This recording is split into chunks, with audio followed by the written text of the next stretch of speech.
Bismillahirrahmanirrahim. Assalamualaikum warahmatullahi wabarakatuh. Salam sayang buat negaraku. Dan salam Malaysia Madani. Saya titipkan buat anda semua. Februari lalu, seluruh dunia tersentak dan gusar dengan perkembangan di utara dunia. Rusia, sebuah negara kuasa besar, telah menyerang negara Ukraine. Peristiwa ini telah menjadi peringatan kepada kita sebagai warga negara Malaysia. Pada era teknologi ini, tidak mustahil peperangan seperti ini bakal berlaku di negara kita. Walaupun usia kemerdekaan di Malaysia bakal menjangkau genap 67 tahun merdeka. Pada bila-bila masa, keamanan ini mudah direnam oleh mana-mana negara. Persoalannya, mampukah rakyat Malaysia bersatu padu mempertahankan bumi tercinta ini? Tepuk dada, tanya setiakah kita kepada negara ini? Melakaku maju jaya. Rakyat bahagia menggamit dunia. 5 prinsip rukun negara. Begitulah mauduk pidato kita. Hadirin, ketentuan Tuhan amatlah indah. Pada 100 tahun yang lalu, tanah Melayu telah dikenali di serata dunia. Namun, manusia cepat lupa daripada penjajahan Melaka pada 1511 oleh Portugis. Penjajahan berlaku kerana tiadanya semangat perpaduan dan isu ini masih berterusan sehingga kini. Jangan pernah kita lupa, masa tidak akan menunggu kita. Bangunlah anak bangsa, kita ubah Malaysia. Megah berara indah tarikan. Di bukit bayu ke pohon ara. Pemanis kalam saya hulurkan. Definisi pidato pembuka bicara. Justeru hadirin, rukun negara merupakan sebuah ideologi kebangsaan yang telah dibentuk pada 13 Ogos 1970 dengan tujuan untuk membentuk kesatuan rakyat di negara kita. Ia telah digubal dengan 5 prinsip utama: kepercayaan kepada Tuhan, kesetiaan kepada raja dan negara, keluhuran perlembagaan, kedaulatan undang-undang serta kesopanan dan kesusilaan.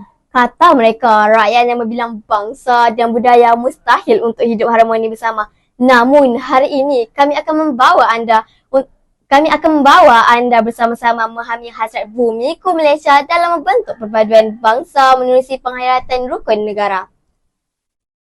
Hadirin pecinta tanah airku Malaysia, membuka langkah hujah saya yang pertama, kepercayaan kepada Tuhan asas keamanan.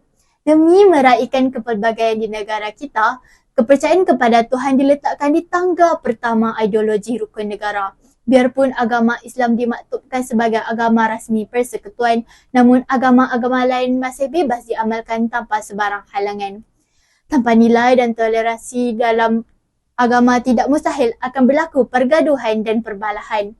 Buktinya, kerana dalamnya benci segelintir manusia, busuknya jiwa dan angkuh kedudukannya menyebabkan tragedi 13 Mei 1969.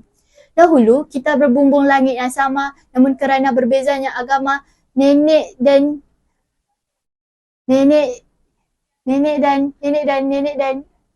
rakyat yang tidak berdosa dibunuh dengan gembira. Maka jelas perbezaan antara agama jika tidak diimbangkan dengan penghayatan rukun negara, peristiwa hitam ini bakal berulang dan pasti menghancurkan Malaysia. Sedang warga dewan sekalian, hujah kedua, kesetiaan kepada raja, perpaduan dicipta. Prinsip kedua rukun negara menghendakkan kita untuk memberi kesetiaan kepada raja dan negara yang diibaratkan sebagai payung dan negara untuk melindungi kita sebagai rakyatnya. Justru itu, apakah jaminan kesetiaan kepada raja dalam membentuk perpaduan bangsa? Jawapannya, peranan raja dalam mengekalkan hak orang Melayu tanpa mengabaikan kepentingan dan bangsa-bangsa lain. Buktinya, Kesultanan Melayu Melaka telah muncul sebagai kerajaan berdaulat hasil kesetiaan erat antara raja dan rakyatnya. Maka jelas, apabila seluruh rakyat meletakkan kesetiaan di satu puncak kuasa, tidak mustahil kesatuan dapat dicipta lalu membentuk negara sejahtera.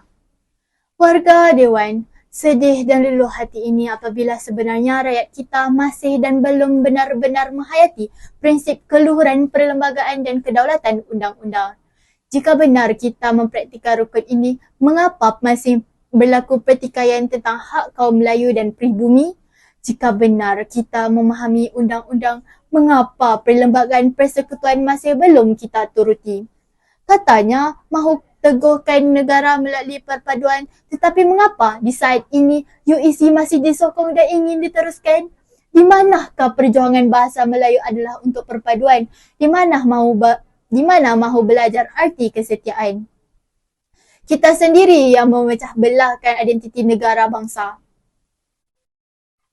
Hadirin yang dimuliai, Memetik kata Saidina Ali, andai tanah ini dibina dengan jiwa yang kosong, pasti lahir golongan yang tidak berbudi. Maka semailah jiwa-jiwa kita dengan nilai yang indah. Nescaya tanah ini akan subur dengan nilai-nilai yang indah. Baik-baik kata ini membuka hujah saya keempat berkait rapat dengan prinsip yang kelima rukun negara, iaitu kesopanan dan kesusilaan. Maka dengan itu hadirin, Dr. Mahathir Mohamad pernah berkata, manusia yang lemah sekalipun jika bersatu padu akan dapat menggoncang dunia. Demikian jelaslah perpaduan. Oleh itu, jelaslah perpaduan merupakan satu bentuk pakej yang tidak boleh dipisah-pisahkan dalam memastikan keamanan negara. Ibarat irama dan lagu, ibarat isi dan kukuh.